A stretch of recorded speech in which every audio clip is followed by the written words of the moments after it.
Coming up, I'll talk about Obama, I'll talk about Tim Walz, Oprah Winfrey, the donkey talk at the Democratic National Convention.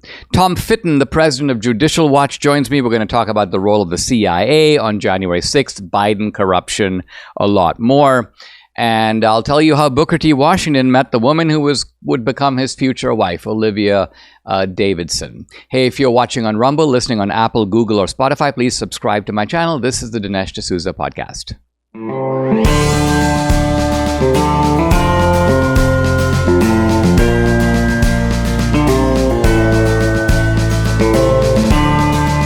America needs this voice.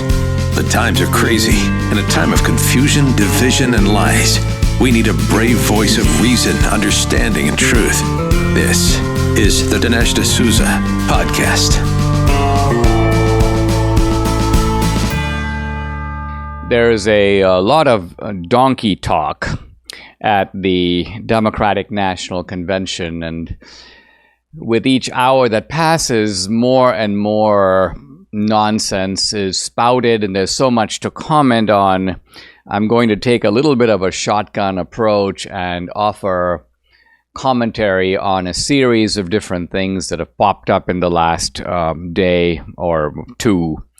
A comment about Obama. I'm quoting here from his speech. The other side knows it's easier to play on people's fears and cynicism. They will tell you that the government is inherently corrupt. End quote. Now, Republicans and conservatives have never said, and I don't say, that government is inherently corrupt. What conservatives say and libertarians have been in the forefront of exposing this, government is inherently inefficient. And there's a reason for that, which is that government has no measure, no matrix, no index of how well it's doing. It doesn't have a profit motive. And so as a result, when government spends money, there is no way to evaluate whether that money is actually achieving its purpose or not. And this is why you see that they end up spending more money, and the results continue to be poor. They maybe even get worse, and so they spend more money. So this is what we mean when we say government is inefficient. But inefficient is not the same thing as corrupt. In the same way that somebody who, let's just say, is a bungler and a fool and messes up their life that way is not the same as somebody who is deceitful and evil and an embezzler. Corruption is more in the second category. And I'll be talking today to Tom Fitton from Judicial Watch. One of the questions I want to ask him is, we seem to have so much corruption in this country today at high levels of our institutions. Is that something that has escalated? I think it has. And if I had to point where the turning point was or is, it is Obama himself. So when he says that we say that government's inherently corrupt, it's not inherently corrupt. It's corrupt because of you. It's corrupt because of the institutionalized corruption that seems to have, if not begun, then at least ramped up under Obama, and then ramped up even more under Biden. No one is saying that Republicans are somehow immune, but what we are saying is that Republicans are Lilliputians, they are amateurs, they are not in the same league as Democrats when it comes both to government spending, which is to say inefficiency, and also government corruption. Oprah. I have been on the receiving end, she says, of racism, sexism, and income inequality. Are we talking about the same Oprah? Yes, we are.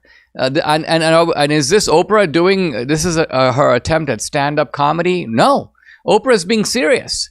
Oprah thinks that she's a victim of racism, sexism, and income inequality. Well, first of all, she's right about the third part, but she is an exhibitor of income inequality at the top end. In other words, she's not being deprived of anything. She's now a billionaire. Her net worth, as of last report, something like $2.7 billion. In fact, It's an unheard of net worth for somebody in the media. Now, again, I'm not begrudging Oprah her net worth, but wouldn't it be nice if Oprah had given a different kind of a speech and said, in effect, hey, listen, it's not too many countries where somebody like me, who has sort of not all that much going for me, but I've got the gift of the gab, and I'm kind of savvy, and I've got a relatability factor, not just to black women, but also to white women. And I was able to make a highly successful show and kind of cash in big time on it. And I did this even though I'm a woman and even though I'm black. And what that shows you really is that being female and being black are hardly opposites. So this would have been the normal Oprah speech to give. And I wonder how many people watching Oprah weren't, if they were struck by the sort of, not just the hypocrisy, but the sort of dichotomy between this woman who lives in mansions, travels by private jet. And of course, this was the case all over the convention. I find it almost amusing to see how Democrats rail against the rich. We're gonna curb them. We're gonna teach them a lesson. It was Chris Cuomo, by the way, of all people, and I shared this on my X, on social media this morning. Chris Cuomo, in a very kind of telling analysis, says, I'm standing at the Democratic National Convention, and then when I look up at the hall, you have these elite private suites in the top floors. It's a little bit like when you go to a theater, you see all those boxes, and those boxes all reserved for major corporate donors. Basically, the fat cats sit in those seats. And in this case, there's fat cat upon fat cat upon fat cat, people who give millions of dollars to the Democratic Party, and they're presiding over the convention. They're looking down in a very literal way at all the little ordinary peon activists who come from, Milwaukee, and they come from Idaho, and they come from all over the place. And these are the people who are expected to do the work in getting their candidates elected. But you've got the people providing the fuel, the cash, that oils the Democratic machine. All those people are there too, except they're kind of they're playing they're not playing a backseat role, because they have a front seat role. They are the ones who get their phone calls returned. If they call Tim Walz, he's going to call them back. They call Kamala Harris, she's going to call them back, because that's the guy who just gave $5 million. The ordinary activist has absolutely no hope of getting their phone calls returned. So this was Chris Cuomo pointing all this out and pointing out that, yes, this is a feature, frankly, of Republican conventions and Democratic conventions, but it's not a matter of a pox on both your houses, because the Republicans don't rail against the rich. The Republicans don't say, oh, you're evil if you make money. We've got to teach these billionaires a lesson. We've got to take their stuff. So it's almost like the Democrats are engaged in a sort of a stagecraft and a theater aimed at public consumption. People go, oh yeah, we got to go after the fat cats. But the fat cats are sitting back, they're laughing, they're having drinks. They have learned to get along with this rhetoric, even to encourage it, because they know that there's a certain toothlessness behind it. Or to put it differently, that if Democrats do anything against the rich, they will all get carved out exemptions. Not only that, not only will they not be hurt, they will actually benefit. So the Democrats will say, hey, listen, we're going to give it to the oil and gas industry, because those are people who are on the Republican side. We're going to fund the climate industry, the electric car industry, the this, the that, and you guys are going to make tens of millions of dollars. So in the end, it's a financial racket that's going on, but a financial racket camouflaged by the rhetoric that's coming out day to day. Yesterday from Tim Walz, and of course, tonight it's going to be Kamala Harris. More of the same, and I'll talk about Kamala Harris's rhetoric, of course, tomorrow. This is the Democratic National Convention. This is Donkey Talk. Are you feeling overwhelmed by the increasing cost of health insurance? Have you had enough of not having control over your healthcare dollars? Introducing Share Right. It's healthcare done the right way. At Share Right, you're not just a number, you're part of a caring community. And forget about paying excessive premiums. With Share Right, you stand to save 30 to 50% compared to health insurance. So think about what you could do with all those savings. But it's more than just savings. Share Right ensures you have access to the care you deserve precisely when you need it, from routine checkups to unexpected emergencies. With Share Right, your healthcare is their top priority. Empower yourself today. Take control of your healthcare costs. Visit shareright.org/Dinesh to learn more. See how much you can save. Visit shareright.org/Dinesh. That's shareright.org/Dinesh for healthcare done the right way. There's a communist plot to take over America. The new documentary, Beneath Sheep's Clothing, exposes the dark truth. Marxism-Leninism ideology is being pumped into the soft heads of American students. America's schools have been turned into Marxist-Maoist re-education centers. Here's the thing about communism. When it comes knocking at your door, it doesn't say, "Hi, I'm here to impoverish, enslave, and murder you." It says, "I'm here to liberate you from oppression." You take over the colleges of education, then you take over all the teachers, then you take over all the students, and thus you get the future. Beneath Sheep's Clothing reveals the communist infiltration of America's education system, churches, and media. Will a political revolution be next? Or will we the people wake up and reclaim our freedoms? Destroy the opposing country through unconventional methods. Take America without firing a shot. Don't miss Beneath Sheep's Clothing. Available now. Watch it today. Go to salemnow.com. That's salemnow.com. Very interestingly, Tim Walz was introduced at the Democratic National Convention as a command sergeant major. And he has been calling himself a command sergeant major for years. In fact, really since almost the beginning of his career. There are on social media compilations of him doing this again and again and again and again. And it's not true. He wasn't a command sergeant major. So this is stolen valor. This is not a matter of him misspeaking, because you can misspeak in a podcast. You get it wrong, or you got the title amiss. But if you've been doing this your whole career, then this has been a scheme to elevate your military status above what it ought to be. CNN had a discussion, Dana Bash and others, making the point that the Democrats are trying to introduce an alternative model of manhood. Apparently, according to them, this is from the left's point of view, you've got sort of toxic masculinity, and that's J.D. Vance, and that's Trump. These are those sort of manly men, and there's something somehow over the top, boastful, not really true manliness or not manliness for the 21st century, but somehow Doug Emhoff, who's Kamala Harris's husband, so sort of the house husband, and then Tim Walz, who's the assistant coach. This is a different and a healthier type of, maybe a softer type of manliness, but nevertheless the kind of manliness we need today. Quoting Dana Bash, he might not be the testosterone-laden, gun-toting type who wants to listen to Hulk Hogan. It's okay to be a man comfortable in his own skin who supports a woman.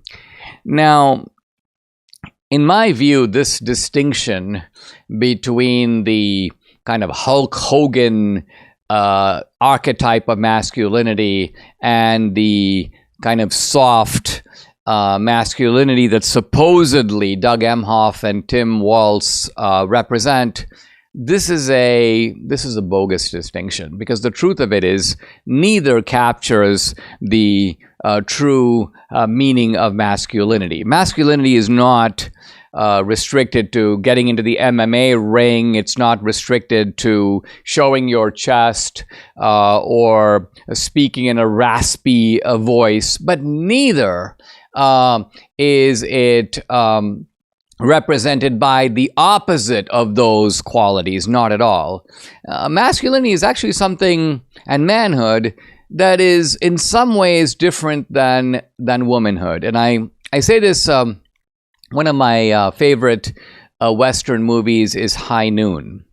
And in High Noon, the protagonist, I think it's Gary Cooper, plays a sheriff, and he has arrested this bad guy, but the bad guy is now out of prison and is coming to town at noon, high noon, to terrorize the town to get his revenge.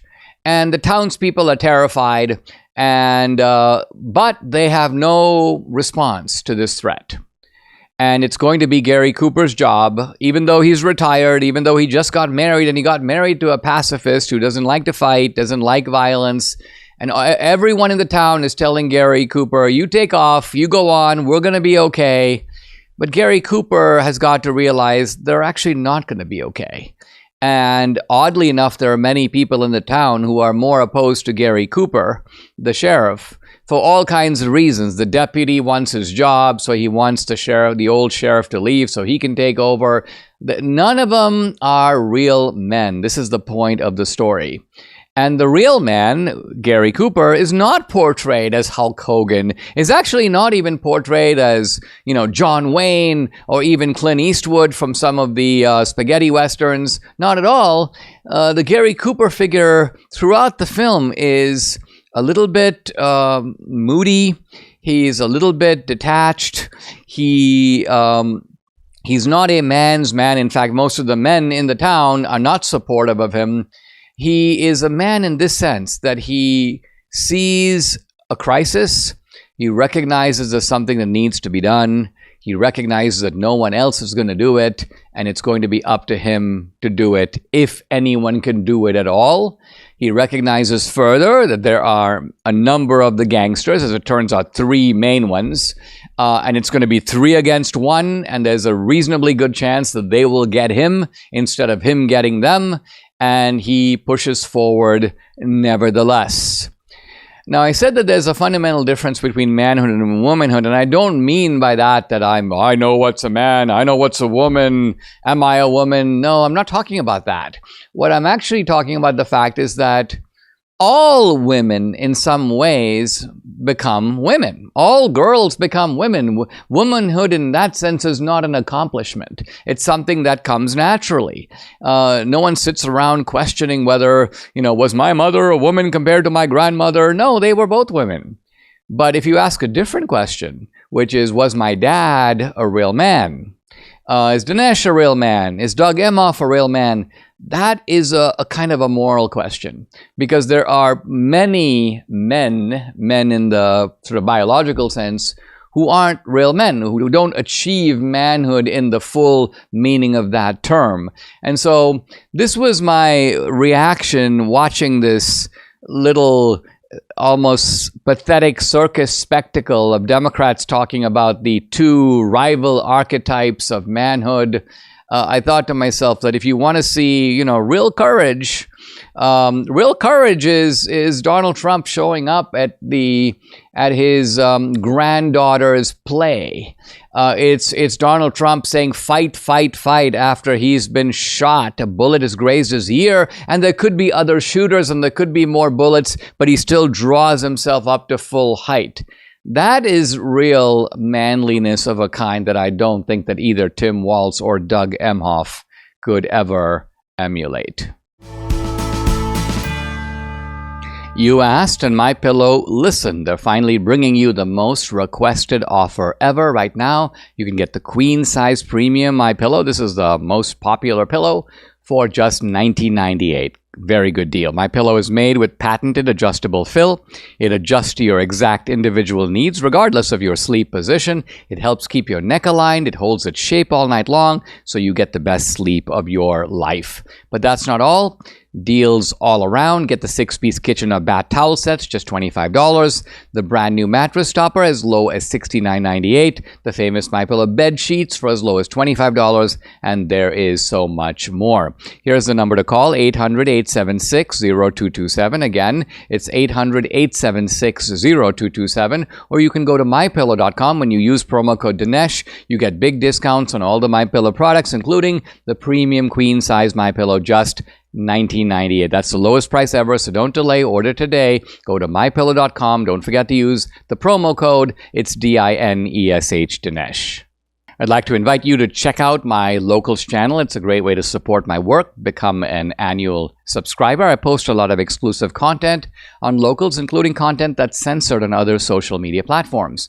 On Locals, you get Dinesh Unchained, Dinesh Uncensored. You can also interact with me directly. I do a live weekly Q&A, typically on Tuesday. No topic is off limits. I also have a Dinesh's movie page up on Locals. It's got some documentaries, feature films. 2000 Mules is up there. The most recent film, Police State, and the new film coming out this fall will be up there as well. Hey, if you're an annual subscriber, you can stream and watch this movie content for free. It's just included with your subscription. So check out the channel. It's dinesh.locals.com. I'd love to have you along for this great ride. Again, it's dinesh.locals.com.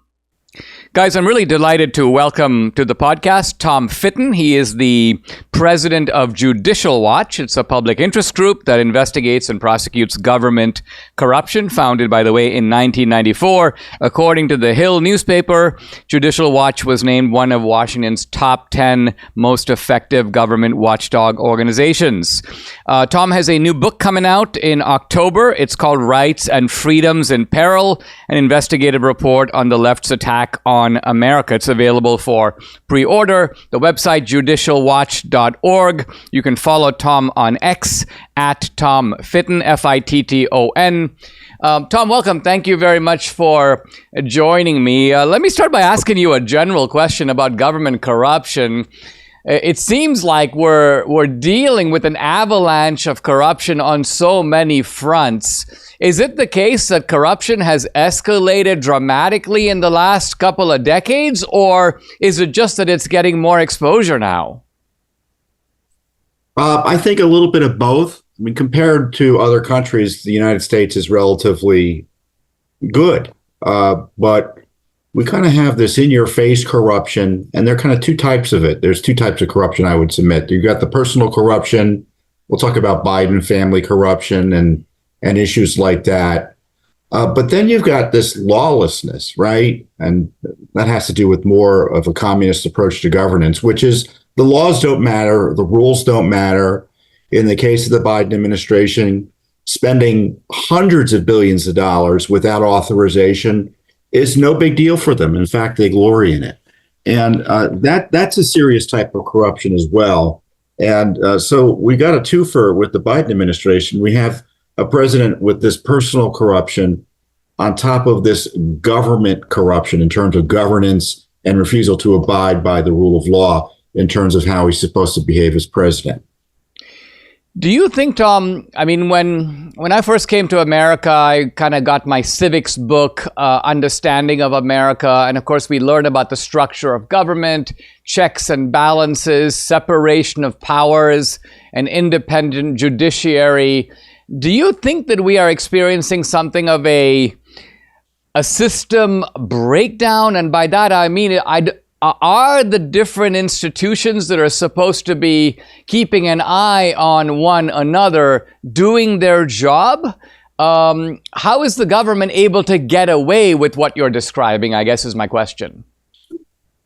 Well, in some ways, the government does do its job. Sometimes the courts do check lawlessness, for instance. Sometimes Congress does uncover government corruption and does perform its oversight effectively. And sometimes we have presidents who try to obey the law and fulfill their duties as the Constitution requires. I think what's changed, as opposed to kind of the incompetence of getting things done, which is generally what happens at the federal level, as we all know, we have the sustained attack on those institutions, Dinesh. And those institutions, as you highlight, where people should understand, are designed to protect our liberty. So when we have the judiciary branch separate from the legislative branch, separate from the executive branch, and those distribution of powers, those separation of powers, it's not just a constitutional word that you're supposed to learn about in civics. It is essential to the protection of our freedom, because the founders understood if all those powers were consolidated and exercised by one political branch or politician, that's tyranny. So the left is now committed to destroying those branches in the separation of powers. They're attacking the Senate through the attack on the filibuster, attacking the independence of Congress, the ability of Congress to actually have legislative control of the executive branch, for example. And of course, they want to blow up the Supreme Court figuratively speaking. Sometimes the left actually wants to kill Supreme Court justices, which is outrageous, as we saw with Kavanaugh. But those are the core elements of our liberty, and so those attacks on the institutions of our government aren't just about, oh, is this good government or bad government? This is about whether we're free or not.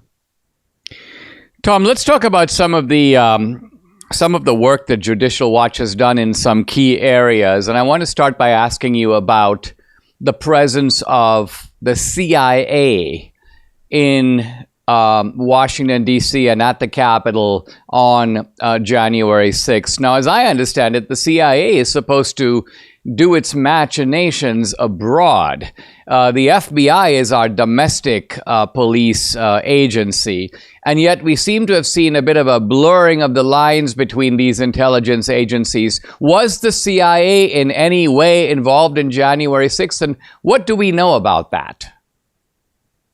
Well, they were, and I looked at probably hundreds of thousands of Freedom of Information documents, and there are a few documents that surprised me. Some of the things confirm what I thought, and so it's good to see it confirmed and to see proof of the concern. But here we're going through documents. It was from a separate agency a few months ago, Dinesh, and they detailed how CIA had teams there on January 6th that helped respond to those explosive devices supposedly left behind at the RNC or the DNC, and they had other teams on standby. And I was surprised. I was genuinely surprised. I said, well, we didn't know the CIA was involved. I mean, it's one thing to have the CIA monitor foreigners abroad who might want to intervene and disrupt an official government operation or meeting. It's another thing to have them on the ground engaged in domestic law enforcement operations and or emergency response. I think people should be asking more questions. Well, how did they get there? Why were they there to begin with? How did that happen? What else were they doing? And of course, based on those documents, we asked for more answers from the CIA. We got the proverbial, hand to the face. So we're in federal court right now suing for answers. Yeah, I mean, it seems so maddening that when not just the CIA, but when you're dealing with the FBI, you're dealing with the Secret Service and the Trump assassination attempt. It seems like, quote, ongoing investigation or national security. They've got some mantras that they routinely put out to avoid having to give information. I mean, not just to you, even to Congress. That's right. They haven't released, it's been now, 5 weeks since the assassination attempt. The FBI nor the Secret Service, at least to Judicial Watch, I can't imagine to anyone else, they have not released one document under FOIA about the assassination attempt, using the excuses you're highlighting. Ongoing investigation. There's an ongoing prosecution, potentially. Who are they going to be prosecuting? It's clearly a delaying tactic. It's exercise in bad faith. And, we have to run the administrative traps and kind of let the time run before we can sue. But we're going to sue. But in the end, unless there's a radical change in approach, we won't see these documents well until after the election. Wow. You mentioned the two types of corruption, the personal corruption and the sort of institutional lawlessness. I noticed that the House was at the House Oversight Committee that just recently issued a report, in a sense saying, okay, we've put all the facts together. It's pretty obvious to us that tens of millions of dollars, somewhere in the range of $25 million, has moved into the coffers of the Biden family. I mean, the bagman might have been Hunter over here and James Biden over there, but it's all going into the same kind of family fund. And this is, quote, impeachable. And yet it's coming at a time when we're a little bit late in the game, a little bit before the election. You don't get the feeling that any real impeachment is going to be carried out. And so I'm sure there are people who are reading this who think, wow, if you got the goods on these guys, is it going to be just another case where, gee, we now know all of this is happening and has happened, but the bad guys are going to once again make their getaway? Oh, the Republican House has abandoned impeachment. I don't know how else to interpret what's happening. As you point out, it's August. They're on vacation until September 8th. They have a 6-week vacation, or what they call district work periods. I love that little Orwellian phrase. And so I think the Republicans who were doing the investigation put out this report to put a little pressure on the leadership, Speaker Johnson, to move forward with an impeachment vote. But if one would have happened by now, I would have thought. We have the strongest case for impeachment of a president, at least in my lifetime, and certainly going back 50, 60 years. And they haven't done anything on it. And they haven't provided leadership. If there's a political challenge in getting those votes, there's been no political leadership to change minds, get the public support behind this. Zero interest in the accountability here. And of course, they're just focused on the personal corruption of Biden here and its intersection with national security and foreign policy, which is important. But they could have impeached him over the invasion. They could have impeached him over the censorship. They could have impeached him over the effort to jail Trump. So they picked what they thought was the strongest, and they're letting it die on the vine. And it's inexcusable in my view. I mean, here you really see the difference between the two sides, right? I mean, with the left, the Democrats, they've got nothing. I mean, here's Trump doing a call with Zelensky. He's like, you may want to look into Biden corruption. And of course, there's a legitimate basis for that. Impeachment number one, January 6th, marched peacefully and patriotically to the Capitol. At no point does Trump say, go inside the Capitol and try to stop what's going on. Impeachment number two. So it looks like whether it's the impeachments or the criminal charges, the left is sort of like indict first, impeach first, and then investigate later. Republicans are like investigate some more, and then do nothing. I mean, there's a disproportion of I don't know if it's ruthlessness is the right word in the way that the two sides prosecute their political battles. I mean, this is something that you cannot have gone unnoticed by someone who's on the front lines as you are. Yeah, it's almost like it's fear-based decision making. And, I think when it comes to political corruption, the record of the Republican Party over not just the last year, over decades, is to kind of talk it up when it's important politically to do it around elections and things like that. But rarely do they want to do the follow through. I mean, if I were running this from the get-go, and I recommended they do this, is that, we already know what happened, more or less, right? The evidence that's public already was enough for impeachment. So in my view, they didn't need to spend 6 months doing, quote, an investigation. This should have been a kind of like a sentencing analysis. Okay, it's impeachable. Let's figure out how it is we process and get to the impeachment vote. Instead, it was, you would have thought, based on what one might think, based on how it's worked out, they never wanted to do this to begin with. Yeah, very, very distressing. I mean, it's planning to lose. Yeah, it's almost like they camouflage weakness in the name of being over-industrious, crossing every T and dotting every I, documenting every banking transaction. But at some point, far from that being a virtue, it becomes a pretext for yourself doing delays that actually get you nowhere. And then you go, oh, it's way too late. The election's right around the corner.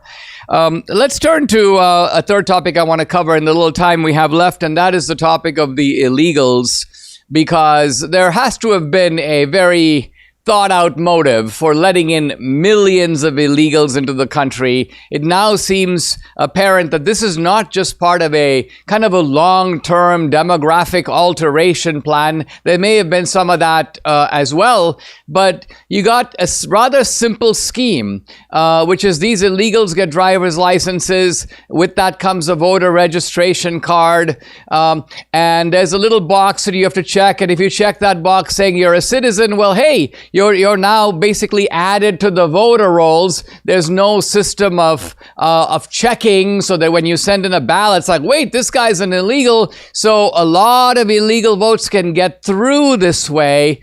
Do you think this is going to be a serious problem in 2024? How can it not be? Oh, it's been a serious problem, since we had mass immigration. Just think, Dinesh, it's a numbers game. How many adults are living in the United States who are non-citizen, both legal and otherwise? What are we at, 30, 40 million maybe now? Let's say it's 30 million. A percentage of them are going to register to vote illegally, some accidentally, without malice, others purposefully. And then once they're registered to vote, it's Katie bar the door. They, as you point out, they have the ID necessary to vote in states that require it, and many states don't even require the ID. And in case of the recent influx, you have the Biden administration and their allies pretending the law requires to repeatedly ask these illegal aliens, as they give away taxpayer money and services, whether they want to register to vote, knowing they're generally ineligible. And so they, oh no, we're just asking. If they sign up and they say they're eligible to vote, that would be a crime. But of course, no one verifies that. It's all goes on the honor system. So you've got a really kind of more of an immediate threat of increased numbers signing up right now to vote illegally and impacting the elections generally. And then even in the medium term, if these aliens aren't removed, if these invaders aren't removed before the next census, they're going to be counted. And unless the law is changed, they're going to be counted for the purposes of the census. And that means Democrat states benefit because they get the population that otherwise has disappeared because the citizens have left, but has been put in there with illegals going there for benefits and other things. And they get to protect the number of congressional seats.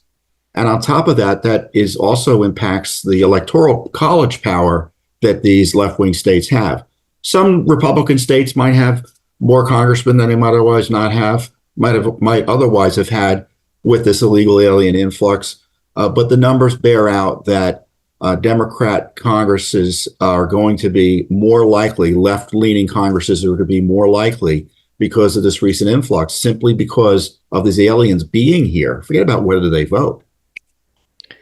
Very scary stuff, guys. The book coming out October 15th, Rights and Freedoms in Peril, an investigative report on the left's attack on America. I've been talking to Tom Fitton, president of Judicial Watch, the website, judicialwatch.org. Follow him on X at Tom Fitton. Tom, thanks very much for joining me. You're welcome, Dinesh. I'm in Chapter 8 of Booker T. Washington's Up From Slavery. Booker T. Washington has been talking about... Well, he's been talking about students at Tuskegee, and he says some of the girls could locate the Sahara Desert or the capital of China on an artificial globe. But if you ask them to do the multiplication table, they couldn't. If you ask them if you are serving someone for dinner, which side does the knife go on and which side does the fork go on? They have no idea. And so this is the issue that Booker T is talking about, the need to develop in a certain kind of sequential order. First things first, and then it's almost like when you study any given subject. So for example, let's say you start studying history. It would be really odd in American schools if you began studying history by talking, let's say, about the history of Papua New Guinea. You want to start with American history. Start at home. And then you can, of course, expand outward. Similarly, if you're studying math, it'd be really weird to start with equations, geometry, a proof of Pythagoras' theorem. No, you want to begin with simple addition, subtraction, the multiplication table, and then you can move on from that to fractions, and then eventually you're going to get to the proofs of Pythagoras' theorem, but that's not where you start. There's a kind of peculiarity, not to mention the fact that it's difficult to know advanced things when you don't have the basics. Now, at the end of the first 6 weeks, writes Booker T. Washington, a new and rare face entered the school as a co-teacher.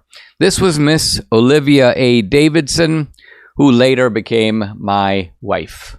So a woman walks into Tuskegee as a teacher, and Booker T tells you right away that eventually he and she will get married. So he doesn't rely on the narrative technique of suspense as a teacher and start talking about her. He wants you to know right away that this is somebody that he will end up marrying. But what's interesting is to look at what it is that draws him to her and vice versa. When little more than a girl, she heard of the need of teachers in the South. Now, Olivia Davidson was born in Ohio. She studied in public schools there, but she thinks there's a need to help in the South, so she shows up. Miss Davidson's experience showed her that the people needed something more than mere book learning. And so she's like, I'm going to have to teach these young and some not so young blacks a lot of things. Teach them practical skills, teach them life skills, teach them book skills. So Olivia Davidson goes, where can I learn to do that? And she goes, well, there's really only one place in the country, and that is the Hampton Institute. That's where Booker T. Washington himself was educated. And so she goes and attends and studies there. Then says Booker T. Washington that she also went on and completed a 2-year course in education at the Massachusetts State School at Framingham, Massachusetts. So she goes up north, the Northeast, to study some more and kind of complete her teacher credentialing. In Framingham, writes Booker T. Washington, someone suggested to Miss Davidson that since she was so very light in color, she might find it more comfortable, interesting phrase, more comfortable, not to be known as a colored woman in this school. She replied that under no circumstances and for no considerations would she consent to deceive anyone in regard to her racial identity. Here, Booker T. Washington is emphasizing that this is not a matter of like black pride, and it's not a matter of I identify as black or identify as white. It's really more that Olivia Davidson doesn't want to concede that there is a natural inferiority, a natural stigma, something wrong with being black, even black in part. If she's very light-skinned, clearly she has white and black ancestry. She's not 100% black. In fact, very few blacks in America are. But she's like, no, I don't really want to play these games. I mean, that's what she's getting at, and that's Booker T. Washington's point as well. Race should not matter, but part of making it not matter is not buying into a system of racial classification and racial identification, so-called racial markers. Now, Booker T. Washington says that what struck him about Olivia Davidson is, quote, her rare moral character and life of unselfishness. So these are the qualities that Booker T. Washington admires. And you can see that their philosophy of education, his and hers, very simpatico, very similar, very congruent. They both agree that you need some book learning, but it's not only about book learning. Booker T points out, we wanted to teach the students how to bathe, how to care for their teeth and clothing, what to eat and how to eat it properly, how to care for their rooms. We wanted to give them practical knowledge of some industry, together with the spirit of industry, thrift, and economy. We wanted to teach them to study actual things instead of mere books alone. Now, I mentioned before the critique of Booker T. Washington, and I'm going to get to that in just a moment. But you see here that for Booker T. Washington, education is a kind of a rounded thing. It's holistic in the good sense of that term, not holistic in the sense of, chanting mantras and doing kind of weird stuff, peering in your navel and chanting Om. Not that kind of holism. Holism in the sense of education for life, education for not just theoretical but also practical aspects of life. And notice, moral education. So for Booker T. Washington, education is about learning right and wrong. He would not go along with the kind of modern slogan or shibboleth that, there are facts and there are values. This is the infamous fact-value distinction. Facts can be known, values are subjective. So, Dinesh, in education, we need to focus on facts. We're going to let people decide for themselves what their values are. It's not that Booker T. Washington comes out on the fact side or the valued side. He rejects the distinction. And it's important to reject the distinction. Why? Because there are value statements that are no less true than factual statements. Well, here's a factual statement. 2 + 2 is 4. Here's a factual statement. I look outside my window and I see a tree. That's a factual statement. Here's another factual statement. Hitler was a bad man. That is no less factual than the other statements I've just stated. So there is nothing, quote, subjective. You can say, well, Dinesh, it's your opinion. It's your perception that Hitler was a bad man. Well, it's my perception when I look out of the window that there's a tree out there. It's my perception that 2 + 2 is 4. When I put 2 apples and 2 more apples, I observe. It's my perception that there are 4 apples on the table. So there's really just saying that something is, that's according to you, that's your perception, doesn't address the question of whether or not something is true or false. Now, coming back to the critique of Booker T. Washington, when he says we wanted to teach them to study actual things instead of mere books alone, you can see, and I can almost hear in the back of my mind, the Du Boisian critique. Well, gee, that's actually very wrong-headed, because we do learn practical things from books. And I have to concede that, yes, I've learned a lot of practical things from books. I've learned a lot of things about life from books. It is sometimes said that books make us wiser than experience can make us. And I'm not sure if Booker T. Washington would agree with that or not, but I certainly agree with it, because think about it. Your experience is very limited.